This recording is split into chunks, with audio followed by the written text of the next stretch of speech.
I know what you're thinking.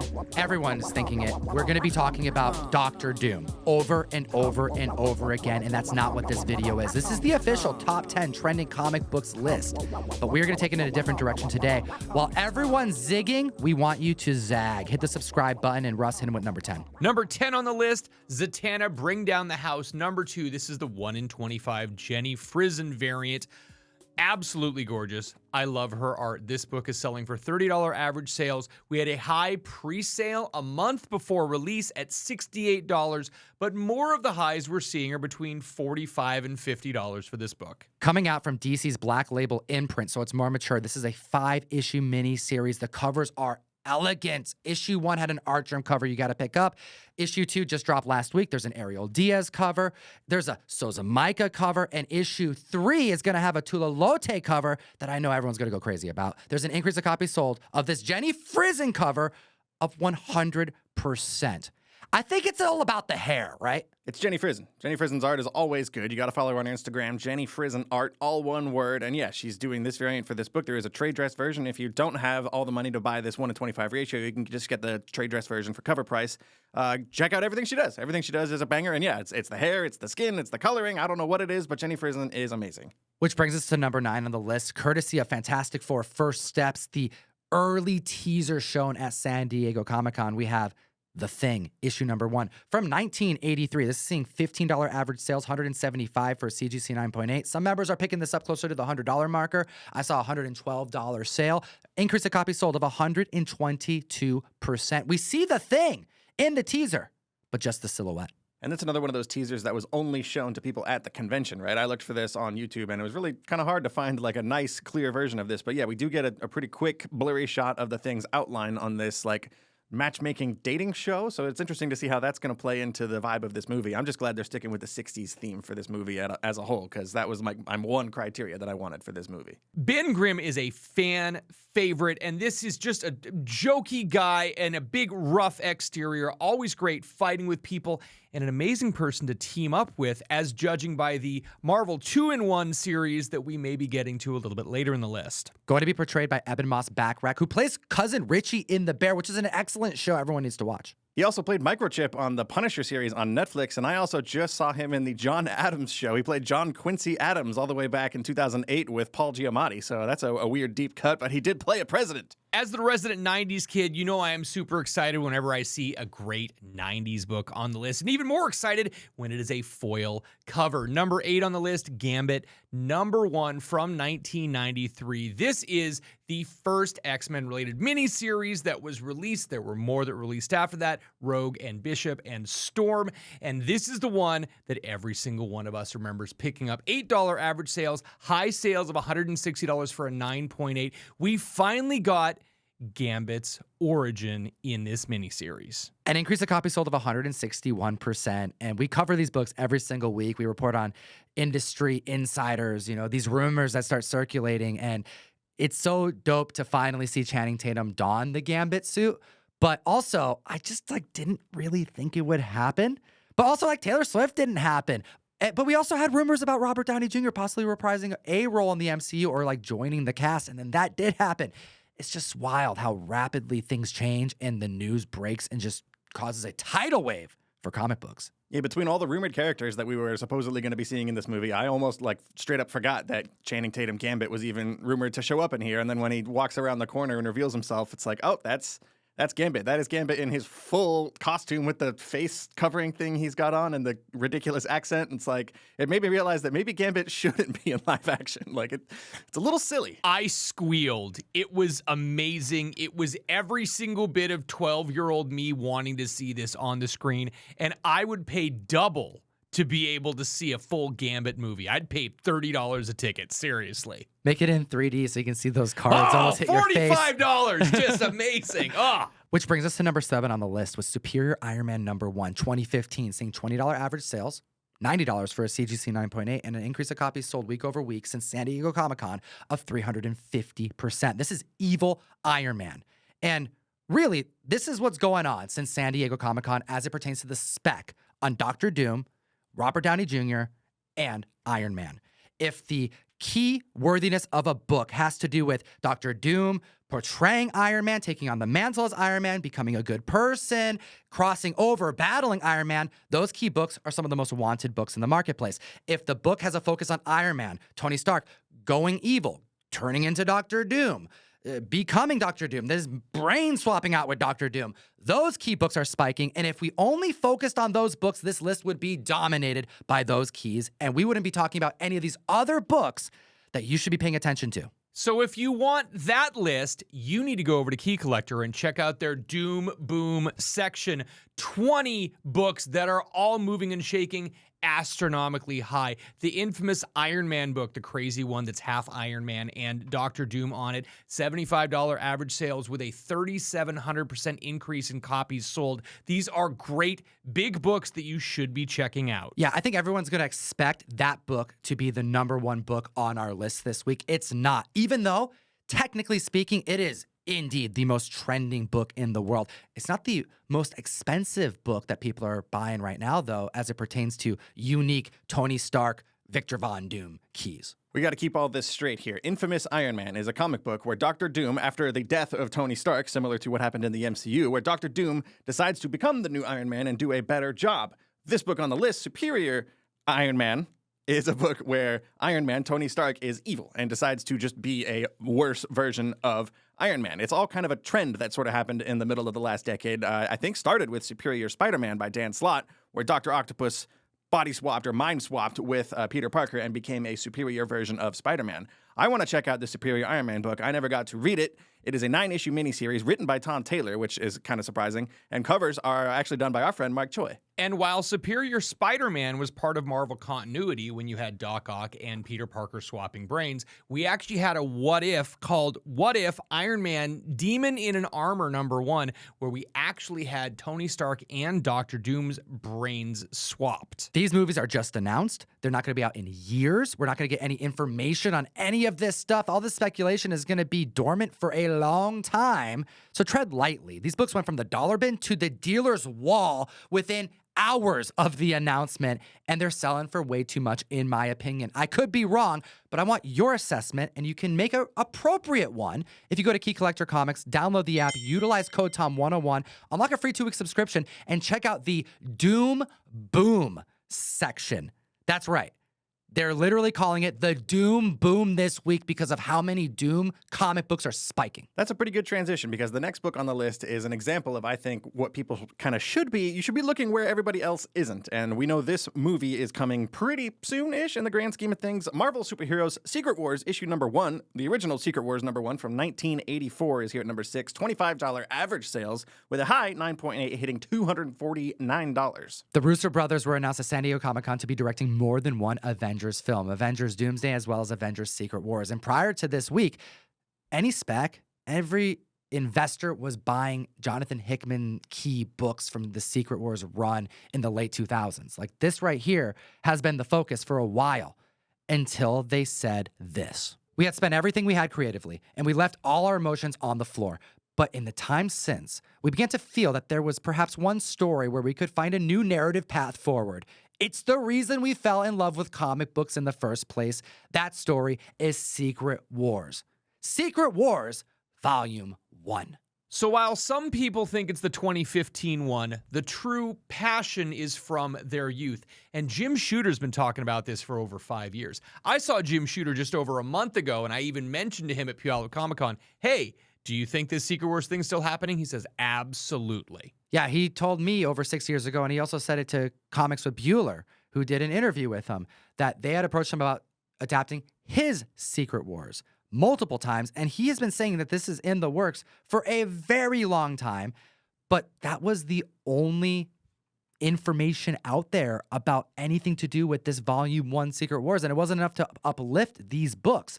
But now I think we need to relook at this 12-issue miniseries. Now, this miniseries is fantastic. It's classic. Everyone should read it. But just to go a little bit deeper, multiple years ago, someone came out and started talking about Blue Galactus and how Blue Galactus was an error. I have done my due diligence. I have checked over 1,000 copies of issue #1. I'm not saying it doesn't exist. I'm saying that I have not seen a single correct first print where it's not a blue Galactus. I have seen correct colors where it's the second print. You can tell it's a second print because it's a black Spidey cover in the barcode instead of a white Spidey face. So take that what you will. I think there's way more errors out there than people believe. Do not overpay for the blue Galactus error. Keep a lookout for all these books. People are going to start spending money on this run if we get more information that is going to lead us to believe that this is going to be more of the run they're going to pull from, uplift. Even if it's in a very small way, I think comic collectors will dive deep into Secret Wars again. And just wait for that moment where Tom Holland's on Battleworld and he gets that alien symbiote. What's going to happen to Secret Wars 8? There may be more potential movement on that blue chip book than any blue chip book I've seen in a long time. We've got another X-Men book here. This is X-Men number 24 here at number 5 from 1993. $15 average sales and a high 9.8 of $215 from back in June. There's been an 800% increase of copies sold of this book compared to the previous week because of Deadpool Wolverine, I would presume, with Gambit.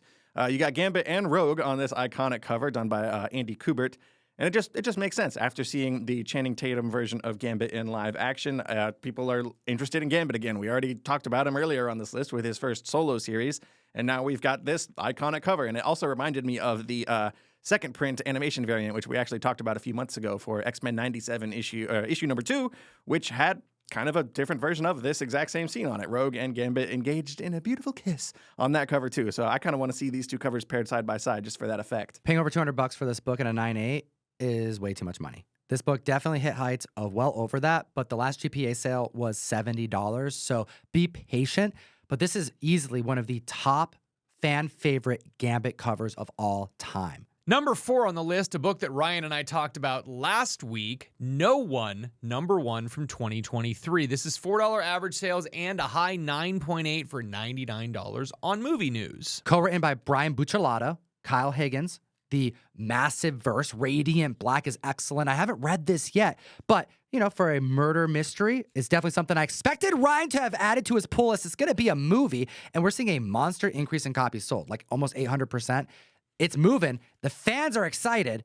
And this is one of the most unique independent comic books coming out. I've never seen such an integration of social media to a comic narrative. Yeah, Russ and I briefly talked about this last week because of Patton Oswalt. We were talking about his book, Minor Threats, and I threw out a shout-out for Patton Oswalt's participation in the companion podcast, Who is No One, which comes out, a new episode of that podcast comes out every single time a new issue of No One drops.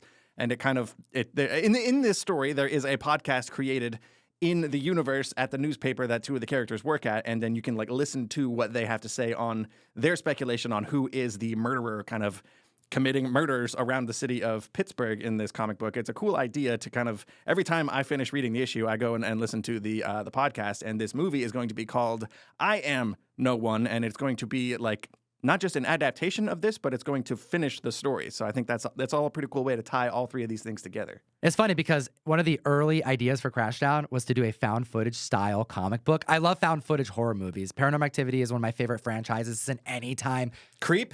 Yeah, Creep. I just got a Creep tattoo. I love me some found footage. I love me some Kyle Higgins. I'm going to read this, and I'm going to check out this podcast. Guys, I totally have to apologize. Fire Guy Ryan and I were running the show last week when Tom was at San Diego Comic-Con, and we dropped the ball on one of the best-looking variants that I just forgot to mention. I'm so sorry. We got an Adi Granov variant, Magic and Psylocke. This thing is so hot, and we forgot to tell you about it. Sorry. I didn't forget. I wanted to keep them all for myself. That was my grand plan, right? If we don't mention it, then no one's going to get it, and I get all of the extra copies. That's how this works. I apologize, Comic Fam. I kind of forgot to remind them. This is one of our biggest books we've ever released. It's an Adi Granov, X-Men #1, Psylocke Magic, San Diego Comic-Con exclusive. It's selling for more than the box costs, and I have announced this on other platforms, and we're almost sold out. So if you're hearing about this now, our apologies. You may want to pause the video, go to ComicTom101.com and join the mystery mail call so you can secure it. We do not have very many left. It's going to be a banger month. You support the show directly, and we send you funny books. And don't forget about the other exclusive we've already mentioned is Wolverine #1 with an homage cover done by Cale New. First appearance of Patch, who just appeared in Deadpool Wolverine 2, by the way. It's kind of easy to forget about that one in the slew of cameos we got in that movie. Again, ComicTom101.com to sign up for the mystery mail call. Which brings us to number 3 on the list with Deadpool 31. This came out in 2014. It's the first appearance of Deadpool's daughter, Ellie, who's going to be taking on the mantle of Deadpool. In the upcoming issue, Deadpool 7, at San Diego Comic-Con during the Marvel panel, they even mentioned that this is going to be a key first appearance book. But Ellie debuted in 2014, so I imagine what they meant was this is going to be a key appearance of the first appearance of Ellie as Deadpool. Could this be a book that sells for more than cover price out the gate? Let's ask our LCS owner. This is a book that a lot of people are already speccing on, and right now I see on eBay people are pre-selling CGC 9.8s for $60 and $75 with that Deadpool label. There is already hype, and people are already trying to move the needle on the market. An increase of copies sold of 1,167%. Yeah, it's exciting, but you know that there's this variable that Deadpool Wolverine was so damn hype. Lady Deadpool was in the movie. We saw so many other versions of multiverse Deadpools that getting a perfectly timed new Deadpool character in the pages of comic books has got collectors and investors and speculators' ears perked. This is another reason why you gotta read comics, because if you're like me and you've been reading this current run of Deadpool, you would have noticed that they're sort of building up to this for a while. You've got Wade Wilson Deadpool teaming up with Taskmaster to start their own mercenary business, and Wade's daughter, Ellie, is discovering that she has a healing factor. She's getting trained how to fight by Taskmaster, so they've been building up to this for a little while. So it does make sense that she will take the mantle on in just a few months. Hey, you guys remember how excited everyone was when Wolverine had that new daughter in the Marvel Presents book, or when he had that other daughter called Wild Thing? Yeah, this is one of those things that if you like the story and you want to read it, that's great, but don't go specking heavily on this or on the new book. Do you agree or do you disagree? Let us know in the comment section below while we talk about Keanu Reeves' appearance at San Diego Comic-Con. Issue number 1 of Berserker is at the list at number 2. And I love that he took time out of his day to hype his own comic book. I mean, it's modeled after his likeness, and we got updates because this is a franchise that had a crazy successful Kickstarter, a monster run over at Boom Studios, and a new run coming out, multiple San Diego Comic-Con exclusives that were bangers this last weekend, and we're finally getting updates on the already announced optioned news. There's going to be an animated show that's coming. Yeah, this was dual optioned, almost right out the gate when the comic dropped, right? We've got an anime confirmed, and it's apparently coming out with 2 seasons on Netflix, and there's also a live-action movie in the works as well, but we did get an update on the anime. The anime will be co-written by Mattson Tomlin, and he's also was just confirmed to be the showrunner as well for the anime. He joined Keanu Reeves on stage to kind of give everyone an update on the adaptations of Berserker, because those have kind of been flying under the radar for the last couple years. You got the Face Full of Bullets one-shot that came out 2 weeks ago. It's a pretty hefty book, but there's a whole lot of comic in there. There's a brand new novel that just came out last week, the Book of Elsewhere. You got the Book of B. Ashcan that dropped at San Diego Comic-Con. And you got Todd McFarlane joining Keanu Reeves on the stage, showing him the new upcoming Todd McFarlane Toys version of Berserker. All of that combines, it just makes sense. This book is on the list. It's hot. People are talking about Berserker more than they ever have, it seems like. Which brings us to the number 1 most trending book in the world this week, kind of. I mean, while Robert Downey Jr. is shaking up all Doom key comics, there's a handful of books, the ones we talked about this week, including the number 1 book, that is going under the radar. Or is it? It is selling aggressively, and it's courtesy of Giancarlo Esposito. Number 1 on the list, we have Marvel 2-in-1, issue number 64. The book that came out in 1980, the team-up of The Thing that Russ alluded to, featuring the first appearance of Sidewinder and the Serpent Society. I gotta say it, guys. This is a book that nobody was specking on, and it went 0 to 60 real fast. 3,100% increase in copies sold, $75 average sales, and a high 9.8 for $275. But I want to mention that was back June 9th, 2024, well before this announcement, and that was almost twice what the previous high was, so I think someone might have had some inside information. There's only 20 copies graded at a 9.8. It proves what you just said, and I think there's going to be more coming, so probably don't go ham just yet, but the movie is pretty close. But keep in mind, this actor, to portray this character, was a last-minute addition. Yeah, we've reported before about how poorly received the original version of this movie was when they did test screenings of Brave New World, so much so that they went back and did reshoots earlier this year, so much so that they could have filmed an entirely new movie, is what we were hearing too. So the amount of new scenes and stuff that they added into this is a little eyebrow-raising, and one of the brand new characters for this reshoot was Giancarlo Esposito, who was not in the original version of this movie at all, which makes you think, like, how much of a focus are we going to get on the Serpent Society in this movie, which we had talked about in the previous version of Brave New World. But now it looks like, at least based on the trailer, that we'll have a much heavier focus on the leader of the Serpent Society here, to say nothing of the actual leader who we know will be reprising his role from 2008. It's interesting because the Serpent Society was slated to be in this movie, and the reshoots indicated that they were going to be a come-and-go group, maybe in the first part of it, maybe in just the first scene, and that they scrapped it all because it just didn't perform well to the audience. Now, we've been talking about Serpent Society spec for over 5 years, but keep in mind that last time we were talking about anything Captain America related, it was Flag Smasher and Carl Morgenthau, which turned into Carly Morgenthau, and that really didn't have a whole lot of stuff that came to fruition in the show at all. Yeah, I kind of forgot about Captain America and the Winter Soldier. That's been a few years since they started setting up all this stuff that was going to lead up into this new movie, which does drop on Valentine's Day, February 14th, 2025. It'll be here before we know it, too, so it'll be interesting to keep an eye on this key and other Brave New World keys as that date gets closer. Let us know what you think in the comment section below. What books are most exciting to you? Are you buying all these Doctor Doom keys? I want to know which one you're buying because they're so different and their prices are all over the place and it's so volatile that I got to know your thoughts. And, as always, Geek responsibly. Enough said.